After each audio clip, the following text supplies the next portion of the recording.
भले ही गाजा में युद्ध थम गया हो, लेकिन मिडिल ईस्ट अभी भी जंग की आग में रह रहकर सुलग रहा है। ईरान, हिजबुल्लाह, हमास और हूती इस चौकड़ी ने इजराइल को जंग से लेकर कूटनीतिक स्तर पर पटखनी दी है।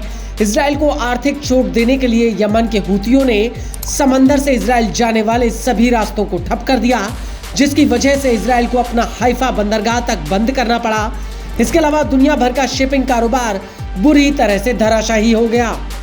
हालांकि गाजा में शांति के बाद ऐसी उम्मीद जताई गई थी कि इजराइल के आसपास के समंदर में अब अमन की बहाली होगी, लेकिन मौजूदा हालातों को देखकर ऐसा नहीं लगता।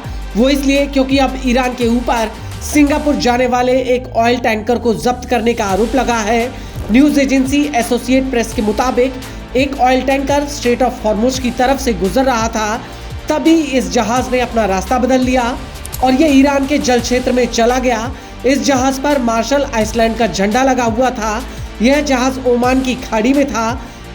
आपको बता दें कि यह जानकारी एक अमेरिकी अधिकारी ने न्यूज एजेंसी ब्लूमबर्ग को दी है।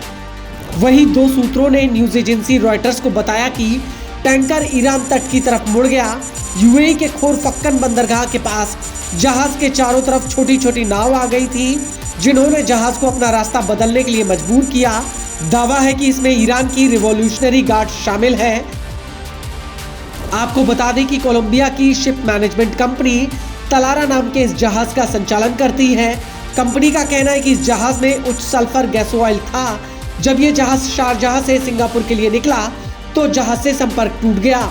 वहीं दूसरी तरफ वैनगार्ड टेक का कहना है कि ईरान की नौसेना ने खोरफक्कन बंदरगाह से करीब 37 किलोमीटर की दूरी पर इस जहाज को चिन्हित किया और इसे जबरन ईरान के जल क्षेत्र में मोड़ लिया।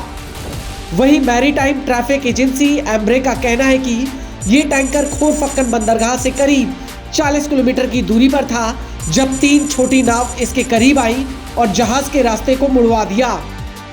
रिपोर्ट के मुताबिक तलारा नाम का ये जहाज यूएई के अजमन से निकला था और इसे सिंगापुर जाना था।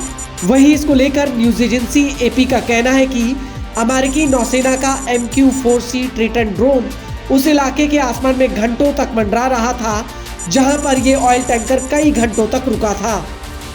हालांकि इस घटना पर ईरान ने अभी तक कोई प्रतिक्रिया नहीं दी है, लेकिन अमेरिकी नौसेना का आरोप है कि ईरान ने साल 2019 में भी समंदर में बारूद बिछाकर टैंकरों पर हमला किया था।